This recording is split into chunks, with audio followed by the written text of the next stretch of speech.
You have 10 seconds to explain what that blinking device is, or I'm calling Homeland Security," Karen shrieked from behind a trembling hydrangea bush, her leopard robe flapping in the breeze like a battle flag. She wasn't talking to a person. She was yelling at a lock. Not just any lock. A square, palm-sized silver panel with a blinking green light discreetly mounted on the side gate of the Thompsons' property. That little piece of tech, no bigger than a wallet, had just triggered the largest emergency response Maple Lane had seen since the neighborhood turkey fryer explosion of 2016. The fire department, police, a bomb squad, 2 camera crews, and 1 very angry fire captain had all descended upon the quiet suburb. And it all started because Karen, self-declared guardian of the street and part-time conspiracy theorist, decided she didn't like the look of a smart lock. She didn't know it was installed by the fire department. She didn't know it was city-mandated. But the worst part? She had no idea it would notify them directly when tampered with. And that was exactly what she had done. Just before 911 received the first of 5 calls about a suspected explosive device from the same shrieking voice. That morning had started like most others. The birds were chirping, sprinklers humming, and Karen was already outside with her morning iced tea and binoculars. She claimed she was bird-watching, but everyone knew her real hobby was people-watching with a side of judging. When she saw the blinking light beside the Thompsons' gate, her imagination leapt to red alert levels.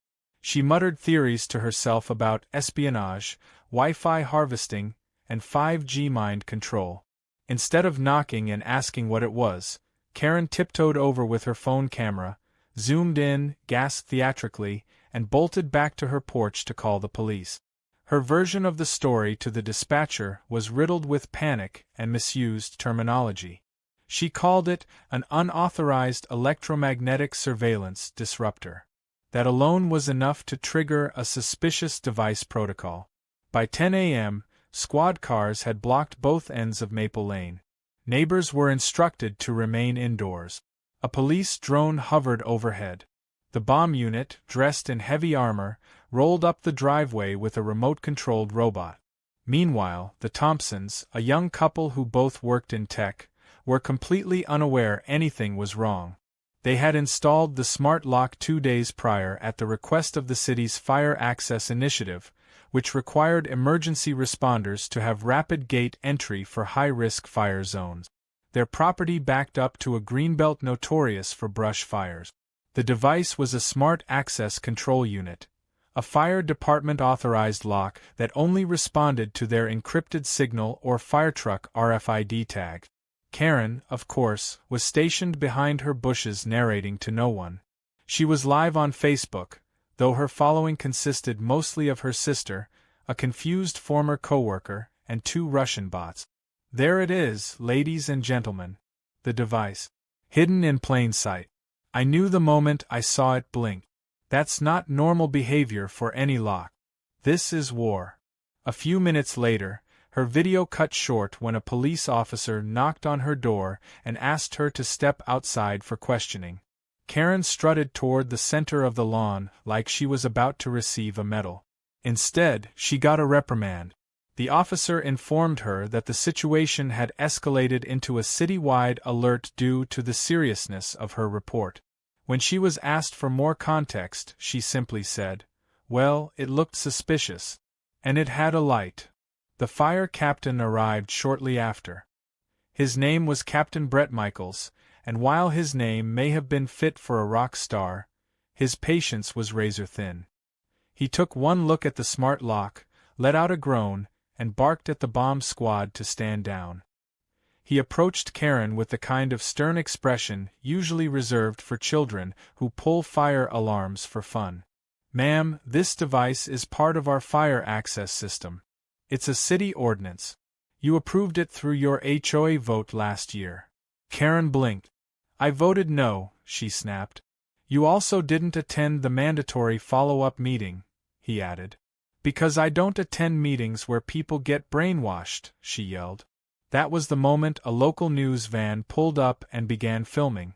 Karen, now fueled by a mixture of embarrassment and stubborn pride, declared she had saved the street and insisted on being interviewed. The camera operator just shrugged and let her speak. Her monologue, laced with nonsensical phrases about government tracking and suspicious green lights, went viral within hours. Back at the gate, the bomb squad had confirmed there was no threat. The lock was scanned, verified, and cleared. The Thompsons, now aware of the commotion, apologized profusely for not notifying the neighbors, but Captain Michaels assured them none of it was their fault.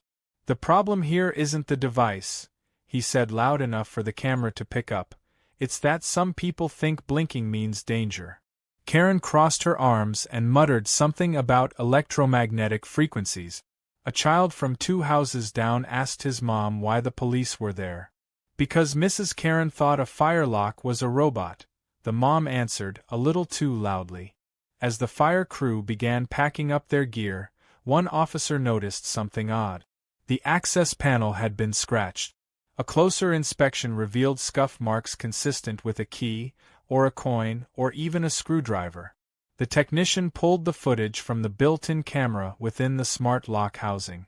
Sure enough, around 5:46 a.m. that morning, a figure wearing a bathrobe and slippers could be seen leaning in, poking the panel, and briefly trying to peel something from the top corner. Captain Michaels raised an eyebrow. "Wasn't the 911 call made around 6 a.m.? The technician nodded. "Guess someone tampered with it before calling it suspicious," he said dryly. Karen was called back over. Michaels showed her the footage on a tablet. "Care to explain this?" She looked for a second, squinted, and said, "That could be anyone. Lots of people wear leopard robes." The captain shook his head. "Ma'am, the footage is timestamped. The device is linked to our emergency grid. Tampering with it is a felony." Karen's mouth opened, then shut. "I was just checking if it was magnetic," she offered weakly. The captain replied, "Lady, you interfered with emergency infrastructure. Buckle up." Then he turned and walked off to debrief the fire crew. By late afternoon, the entire street was buzzing, not from panic anymore, but from gossip. Screenshots of Karen's Facebook Live were already circulating. The subreddit r/EntitledPeople had picked up the story, and within hours, it became one of the top posts of the day. Karen's frozen, panicked face mid-scream became a meme captioned, "When you mistake fire safety for cyber warfare." Kids were reenacting the bomb squad scene using toy robots and a painted shoebox. The HLA president sent out a formal statement thanking the fire department for their professionalism and reminding residents not to tamper with city infrastructure. He also included a footnote. Karen is no longer permitted to report suspicious activity without evidence or HOA approval. That evening, the Thompsons hosted a small backyard barbecue, inviting neighbors to lighten the mood. Captain Michaels even stopped by, laughing when he saw the welcome sign. No. By the following morning, Maple Lane felt like it was recovering from a low-scale natural disaster. Lawn chairs were tipped over from where neighbors had stood gawking, yellow caution tape still fluttered across the street sign, and Karen's front yard now had a mysterious bald patch where she had apparently ripped out her hydrangeas in some sort of dramatic gesture of protest. But what really sent waves through the neighborhood wasn't the bomb squad or the flashing light. It was the footage. Nearly everyone had seen it by now. The security camera video showing Karen, in her robe and slippers, poking at the fire department's smart lock like it was a rejected UFO part, had been downloaded, clipped, and set to music on social media. A remix called Lock and Load Karen had already reached 1,000 shares on TikTok. But while the internet laughed, something more serious was brewing behind closed doors. The Homeowners Association had called an emergency meeting. Karen, predictably, arrived first. She entered the clubhouse with a thick folder labeled Evidence, and a printed poster showing a blurred image of the smart lock with the words, "Wake up sheeple," scribbled across it in red marker. She walked to the front and sat down, glaring at everyone who entered. The room quickly filled with annoyed residents. People who had been stuck inside their homes for hours the previous day, had to cancel appointments, or who had suffered the embarrassment of having police tape draped across their lawn thanks to Karen's imagination. At exactly 10 a.m., the HOA president, a mild-mannered man named Doug who wore a permanent expression of weary disappointment, called the meeting to order. Karen stood up before he could finish the welcome. She launched into a breathless speech about safety, personal freedom, and a mysterious van she had seen parked down the street a week ago which she now claimed was connected. Doug held up a hand and asked her to sit down. Karen remained standing but lowered her volume to a mutter. Doug then laid out the reason for the meeting. The smart lock had been legally installed by the city's Fire Safety Division as part of an ordinance passed months ago. Every resident had been sent a notice. The Thompsons, whose gate hosted the lock, had signed the approval form and submitted it through the HOA portal. Karen was reminded that she had voted no during the poll but had failed to attend the 2 follow-up briefings that clarified the purpose of the devices.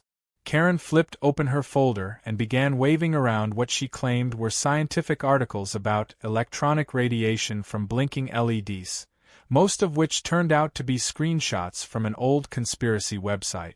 The room let out a collective sigh as she rattled off terms like surveillance farming and neural frequency capture, none of which had anything to do with the device in question. Doug let her rant for a few minutes before stating calmly that tampering with the lock was now a matter of city investigation. Several residents were visibly relieved. One neighbor even clapped quietly before his wife elbowed him to stop. After the meeting adjourned, Karen stormed out and took her outrage online. She posted a video titled, "Targeted by the Fire Department, My Story," in which she rehashed the same theories and accused the HOA of being complicit in smart surveillance warfare. The video got a few sympathetic comments from strangers with usernames like TruthVibes88 and EagleWatch_X, but was mostly mocked in the comments section. Meanwhile, someone anonymously posted a screenshot of her Facebook meltdown to r/EntitledPeople under the title, "She called 911 on a fire lock and now claims it's alien tech." The post exploded. Memes followed, including one that photoshopped a tinfoil crown on Karen's head with the caption, "Queen of the Neighborhood Watch List." While Karen spiraled online, the fire department had quietly begun investigating the lock itself. During a routine diagnostics check, the system's internal log revealed multiple unauthorized touch attempts. One of them had triggered a short reboot cycle, just seconds before the 911 call had been placed. Captain Michaels didn't laugh this time. He called a meeting with the city legal team. Tampering with emergency infrastructure, especially post-installation, was not just reckless, it was illegal. The logs included a time-stamped image from the internal camera, showing Karen's face just inches from the panel. In her hand was what appeared to be a house key, used to jab at the side seam. Back on Maple Lane, Karen became obsessed with the idea that the lock was watching her. She began placing sheets of aluminum foil across the side of her house that faced the Thompsons' gate. One afternoon, she was spotted climbing a step ladder to drape a reflective survival blanket across her bedroom window. When asked what she was doing, she snapped, "They're watching through frequencies. I'm blocking their signal." Her behavior became the subject of casual conversation at the local grocery store, the dog park, and even the post office. She had always been known as the dramatic one in the neighborhood, but now she was becoming something else. Something people actively avoided. The Thompsons, who had tried to stay out of the mess, decided to take a more proactive approach. Alex Thompson, the husband, was a software engineer and couldn't resist digging deeper into the lock's telemetry data. With permission from the fire department, he set up a secondary sensor to monitor nearby interference. Within 2 days, it detected 4 attempts to block the signal, each happening between 5 and 6 a.m. They installed a second camera near the device, hidden under a decorative birdhouse. What it captured confirmed their suspicions. At 5:42 a.m. on a cloudy Thursday morning, Karen appeared again. She tiptoed across her lawn, holding a spatula in one hand and what looked like a freezer bag in the other. She crouched beside the lock, stuck the spatula through the gate slats, and tried to tape the bag over the blinking light. The bag had been lined with more foil. The footage was clear. It showed her muttering something under her breath, slapping the foil-covered bag onto the lock, and then retreating when it wouldn't stay put. By 6:15 a.m., she had posted another Facebook video about unknown surveillance malfunctions in her area. Alex turned the footage over to the fire department. They submitted it as part of the growing evidence file. The city sent Karen a formal warning letter that same day, citing obstruction of emergency infrastructure and possible interference with municipal property. Karen ignored it. She believed she was being targeted by Big Fire, a term she used unironically in another video where she explained her theory about fire departments using smart locks to mark homes for future land seizure. At this point, the HOA held a vote to temporarily revoke Karen's reporting privileges.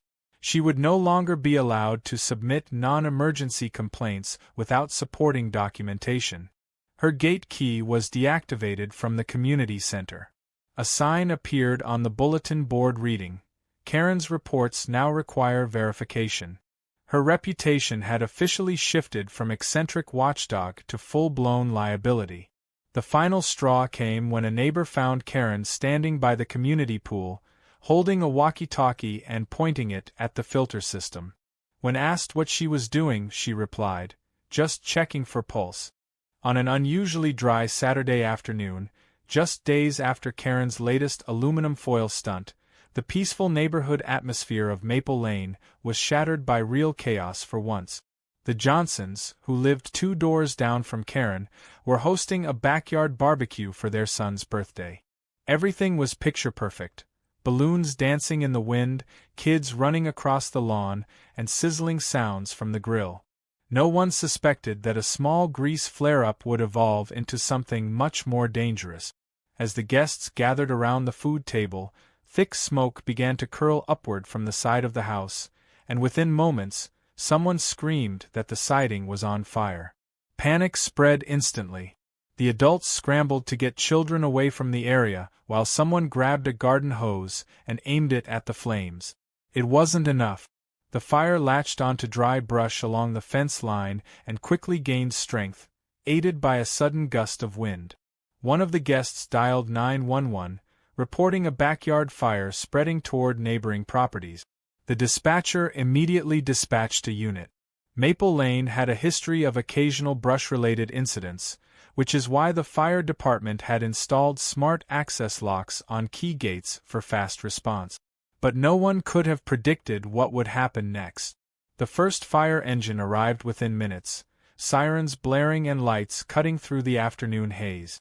The firefighters knew the layout well and rushed to the side gate, where they had immediate access to the greenbelt and the rear perimeter of the homes. The smart lock on the Thompson property was the access point they needed to maneuver hoses and equipment behind the burning homes. But when they tried to activate the lock, it didn't respond. The RFID scanner blinked red. One of the techs checked his gear, tried again, and again the lock denied access. Confused, he removed the protective cover. That's when they saw it.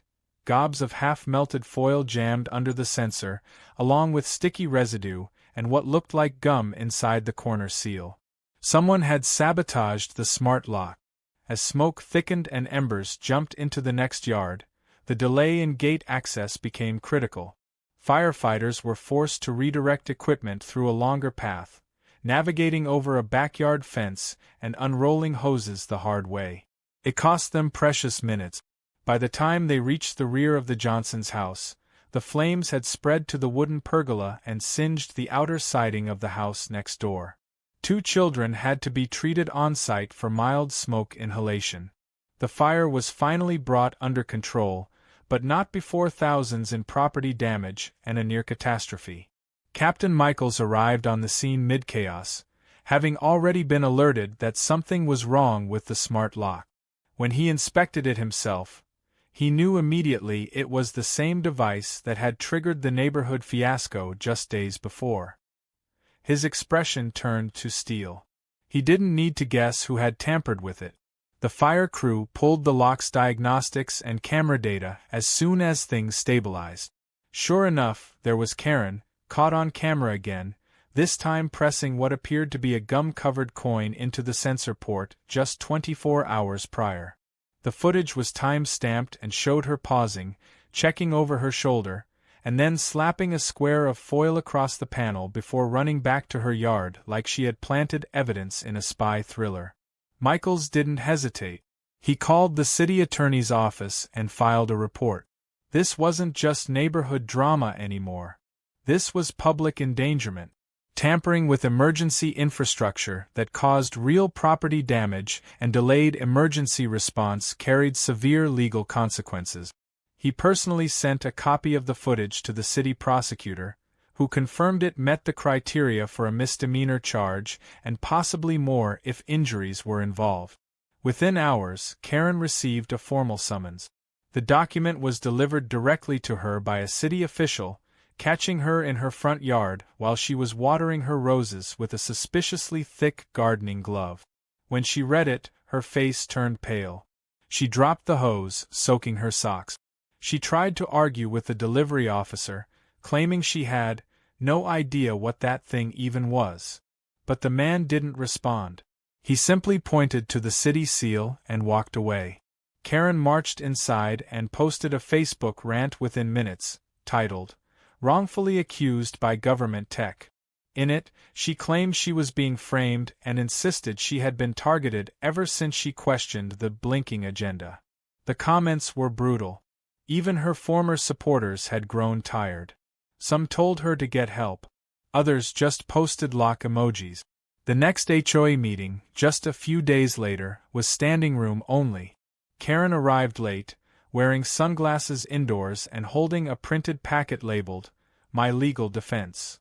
Doug, the HOA president, cleared his throat and announced that the fire incident had officially put the community in violation of their emergency response compliance agreement with the city. The HOA was now under scrutiny for safety regulation enforcement, and Maple Lane could lose funding for other fire safety installations. Then he dropped the bombshell. 3 families had filed civil claims against Karen. 1 for property damage, 1 for trauma endured during the fire, and 1 simply for the loss of their child's birthday party. Karen's mouth opened and closed like a fish. "I was just trying to protect everyone," she muttered. No one responded.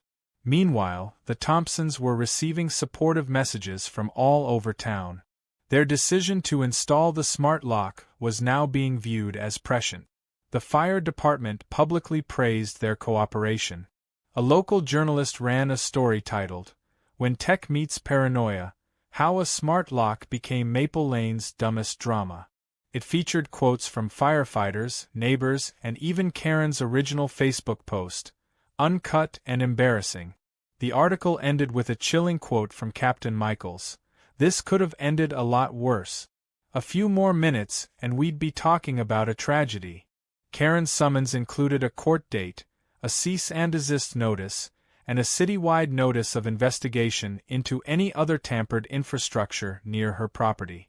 The city attorney hinted at the possibility of a criminal charge. Karen attempted to downplay everything by blaming the lock's design, the fire department's response time, and even the weather. She claimed the gusts of wind were a manufactured climate event designed to discredit her.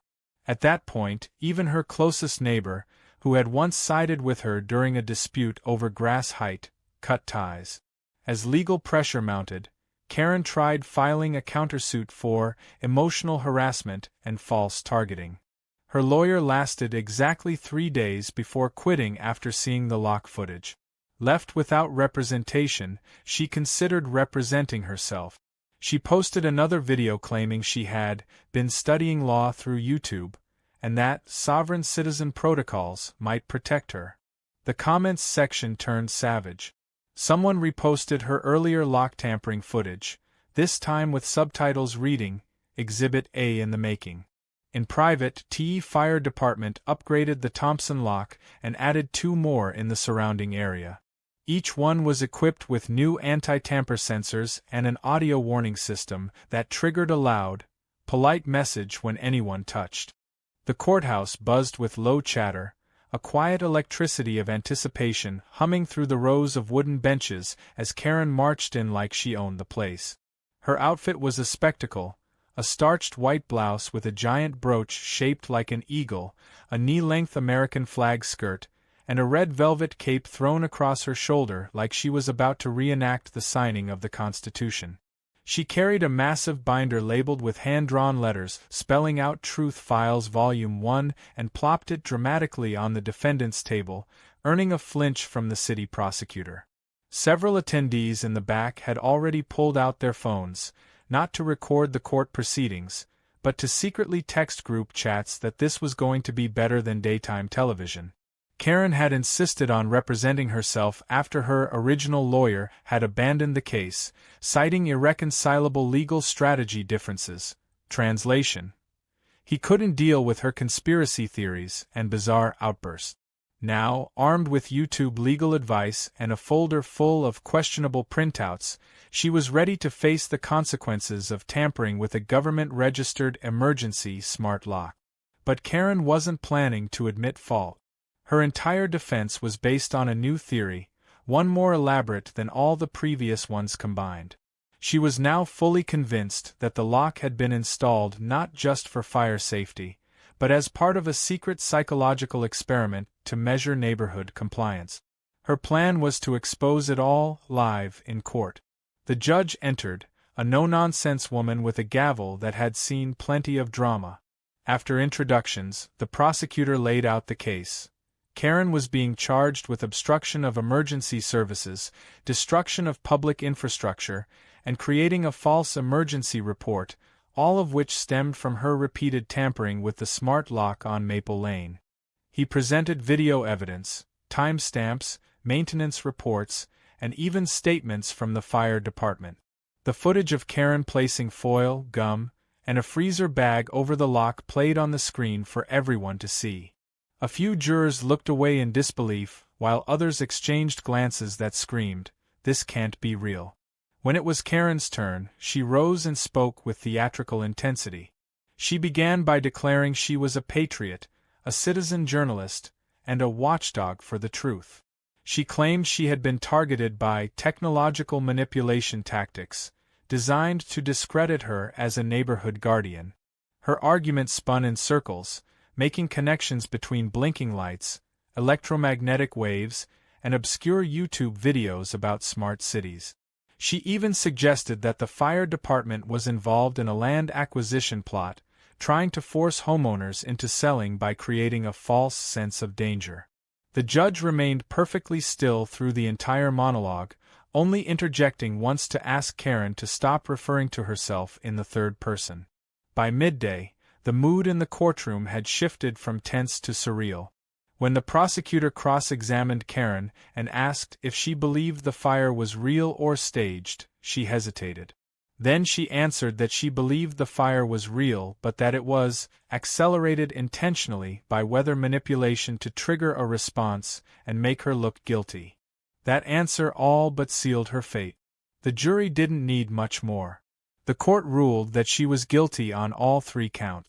The judge sentenced her to a combination of community service, a city fine totaling $75,000, and mandatory attendance at a fire safety education course. Karen gasped and accused the judge of being part of the blinking cabal. The judge simply banged her gavel once and declared court adjourned. The fallout was swift. The HOA officially banned Karen from all neighborhood meetings for a year and revoked her access to the shared facilities.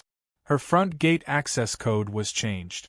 Flyers were distributed with an updated community safety plan that included a line specifically referencing tampering with public systems. It was unofficially called the Karen Clause. The fire department issued a public statement thanking residents for their cooperation and included a subtle but pointed line. Emergency infrastructure is here to protect, not to be feared or foil wrapped. Local news outlets ran the story for days. Even a national outlet picked it up, adding a segment titled "Smart Lock Showdown Ends with Suburban Meltdown." As for Karen, she retreated into her home and remained unseen for days. The blinds stayed drawn, the lawn went unmowed, and the once proud hydrangea beds wilted. Rumors swirled. Some said she was drafting a book. Others said she was planning to run for HOA president as a comeback. The truth was far less dramatic. She was sitting inside, obsessively re-watching courtroom footage and taking notes on where she thought her defense went wrong. Her humiliation, however, was far from over. About a week after the trial, the fire department launched a neighborhood fire safety campaign using Maple Lane as the flagship example.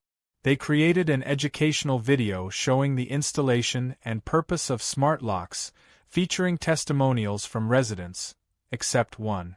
Karen's face had been blurred in the footage, but everyone still recognized her robe and frantic gestures from the original 911 call clip. The video went viral again, this time with the tagline "What Not to Do When You See a Blinking Light." It was both hilarious and painfully educational.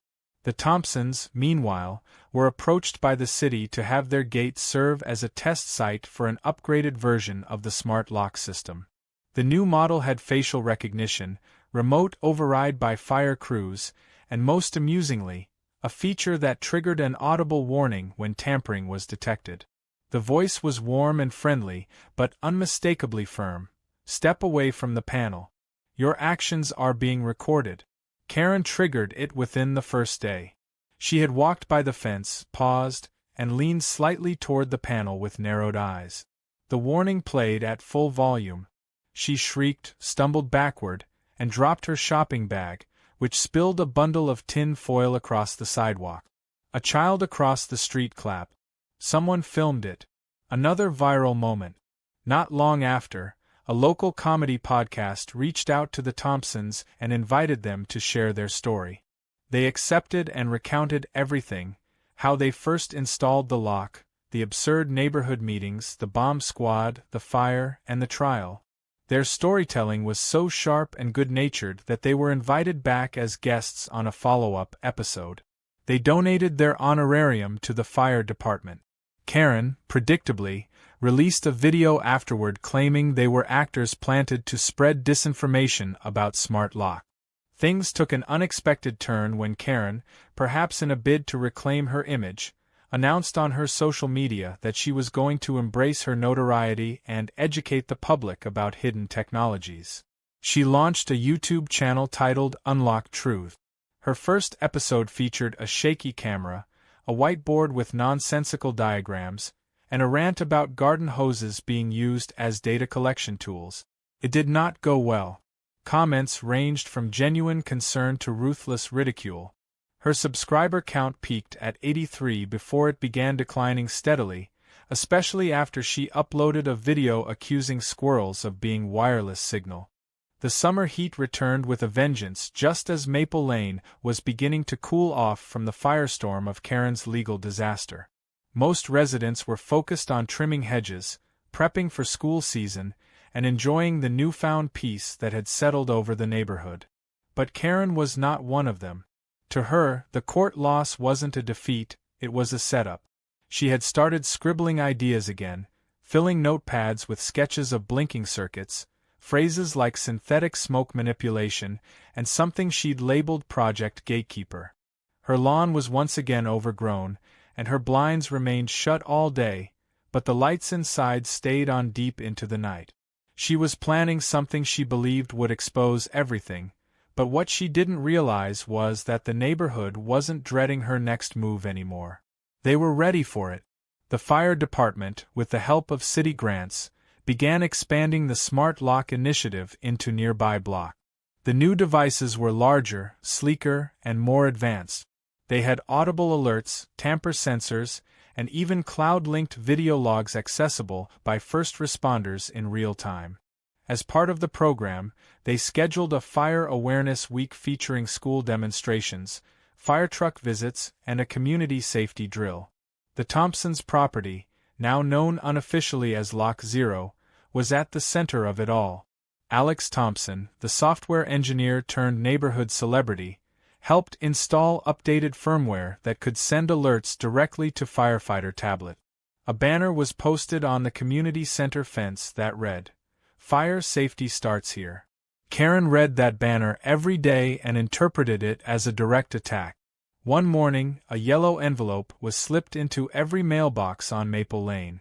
Inside was an invitation to the Maple Lane Community Fire Drill and Open House.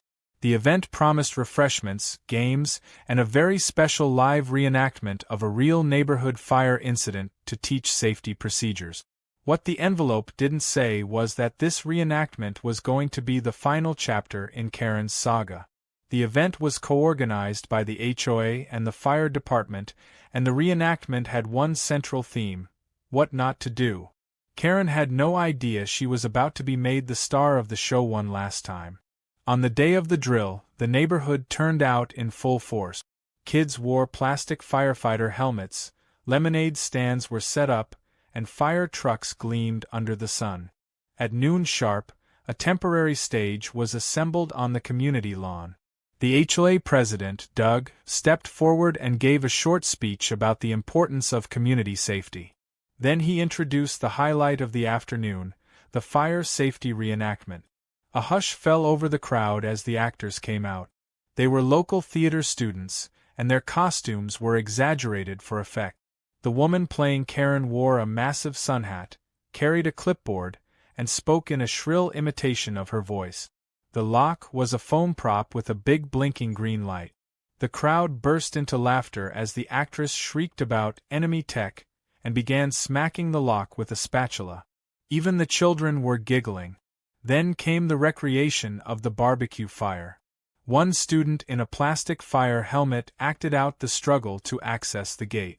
Another sprayed a toy hose while shouting, "The smart lock's jammed," and a third pretended to trip over foil on the ground.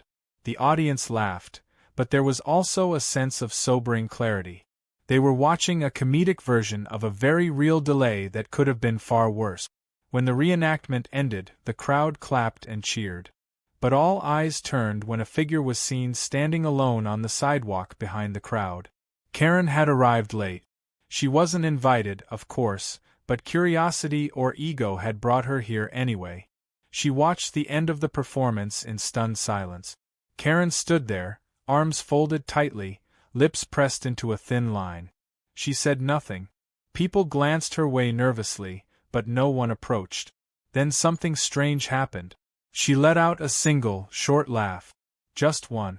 Then she muttered under her breath and walked back to her house, not saying another word. That laugh would later become a meme, as someone had secretly recorded her arrival. The video was titled "When the Villain Watches Her Own Biopic" and included a slow zoom on her expression as the foil spatula actress took a bow. The fire department wrapped up the event by handing out flyers, smoke detectors, and new sign-up sheets for home gate lock installations. By the end of the week, 30 more houses had requested one. The program was deemed a major success, and the city issued a statement praising Maple Lane as a model of community cooperation and resilience. Karen was not mentioned. In a surprising twist, the fire department decided to give Karen one last opportunity for redemption. Captain Michaels suggested a peace offering, not for her sake, but for the sake of neighborhood unity. He invited her to attend the next fire safety seminar as a silent observer. No speaking, no presentations, just a chance to learn and watch. Karen received the invitation in the mail and did something no one expected. She accepted. At the seminar, held in the back room of the local library, she sat near the rear, clutching a notepad but writing very little. She didn't interrupt. She didn't argue. She didn't raise her hand. When it was over, she stood up, walked over to Captain Michaels, and said, very quietly, "I didn't mean to cause all that. I thought I was helping." He looked at her for a moment, nodded, and said, "Then maybe now you'll help by not helping so much." She gave a weak smile, tucked the notepad under her arm, and left without another word. Weeks passed. Karen stopped posting videos. Her YouTube channel went inactive. She was seen tending to her garden again, trimming hedges, even waving awkwardly at neighbors. She didn't attend HOA meetings, but she also didn't protest them. The community began to cautiously believe that maybe, just maybe, the saga was over. That the blinking light on the Thompsons' fence could blink in peace. Then came one final surprise. The fire department awarded the Thompsons a community service plaque for their role in advancing safety awareness. At the ceremony, Alex gave a short speech, thanking the neighborhood and even joking that he never imagined a simple lock would lead to citywide fame. He ended by saying, "Sometimes it takes a fire to bring a neighborhood together, and sometimes it takes someone completely losing their mind over a lock." The crowd erupted in laughter. Even Karen, who was standing in the back, smiled. It was small, but it was real. The lock remained where it had always been, a silent guardian on the fence post. The city eventually passed legislation that required all new developments to include similar emergency gate access systems. Maple Lane became known as the pilot neighborhood that proved the program worked. The incident was still used in training seminars, now packaged into a 5-minute video called The Maple Lane Misfire, which included dramatic reenactments, blooper reels, and commentary from firefighters. Karen's name was never officially attached to it, but everyone knew. And so the story ended, not with another 911 call or a viral meltdown, but with